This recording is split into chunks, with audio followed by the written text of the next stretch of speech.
You, every sentient life form, are eternally one with God. There is no separation, even though your everyday experience enclosed within human bodies strongly indicates the opposite. There is only God, as we in the spiritual realms keep on reminding you, as we keep on drawing your attention to this unalterable truth, and He is our divine source, who is love, the energy field in which all that exists is eternally present. What you experience as humans are dreams and nightmares, but due to your choice to awaken, you are moving away from nightmares towards pleasant dreams, and it is from these that you will awaken into the bliss that God's eternal presence constantly provides. There is nowhere apart from the presence of God. You just chose to imagine an utterly different form of existence, an impossible state in which love was lacking. Therefore you closed your minds to the love that envelops and embraces you in every moment, by drawing an imaginary cloak or veil over your awareness, much as a small child on putting its hands in front of its face believes that all that it could see has now been removed. Your awakening is a withdrawing of your collective hands from in front of your faces to let in the light that is eternally present. You have already decided, collectively, to do that, and so your awakening is assured. You have to remember that you are free. That means that God will not interfere with or override any choices that you make, even if those choices bring you intense suffering. That may sound as though He does not care about your well-being, but of course your well-being has been assured and taken care of since the moment of your creation. As you know so well, anything that is not in total alignment with love is unreal. However, when you chose to experience separation from love by entering into the illusion, you closed your awareness and experienced what appeared to be abandonment in a strange and frequently hostile environment. It was an environment in which there were a multitude of life forms, some of which threatened and attacked you, sometimes causing you great pain as they killed you. It was indeed a terrifying place in which you found yourselves. Sometimes you formed groups for mutual support and protection, and when you felt strong enough you would attack other groups to steal from them their land, their food, their possessions, or to totally subjugate them.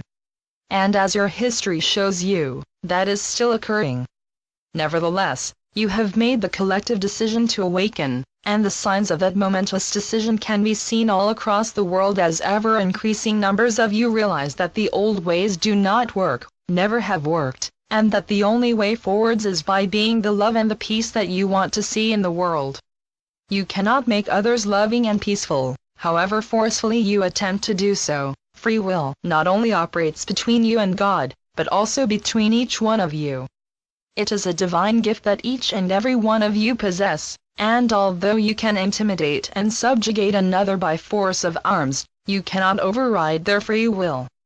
Peace can only occur when all cooperate in loving harmony to achieve the most favorable results for all involved. That realization has now dawned on so many who are now living it that it will come to pass. There is no one on earth who does not want a loving and peaceful life. Before now the fear of pain and suffering that others might inflict on you, barbarians or savages, and in the present age, terrorists, led you to build defenses and armaments to protect yourselves. But because your distrust of one another was so great, you then used your weapons for preemptive strikes to destroy or subjugate the others before they did it to you. Your increasing general awareness that this can never work is leading you forwards towards the moment when you all, one by one as individuals, will formally resolve never again to take up arms against anyone for any reason. At present that idea still seems insane to many because history has also shown you that when groups did that, they were inevitably overrun by those who would steal their territory and subjugate them. However, the tsunami of love that envelops and embraces the planet is changing that. Many who have fought in wars, and many who are doing so presently, are becoming acutely aware of the absolute insanity of believing that by destroying others, peace can be established on earth. You have never had peace on earth. But now it is to come about. Those who live in fear, and there are many of them, will be most vociferously opposed to any laying down of arms, but the vast majority on the planet truly want just that to happen. Consequently, most of the fearful ones will be overwhelmed by the love that is invading their personal energy fields from so many directions, and they will release their emotional hold on fear. Those who choose to hold on to their fears may well become even louder in their objections, producing all kinds of unloving and violent arguments to persuade you that to go down the path of love is insane and will be catastrophic for humanity. I can assure you that this will not be the case. You are, each and every one of you, inseparable aspects of the divine energy field of love in which all exists. Love is your nature, and it will be seen and experienced, personally. Those who, despite all the love invading their individual energy fields, continue their resistance, will find themselves in an environment that suits their beliefs and fears until they too are ready to accept the love that is offered to them ceaselessly in every moment of their lives.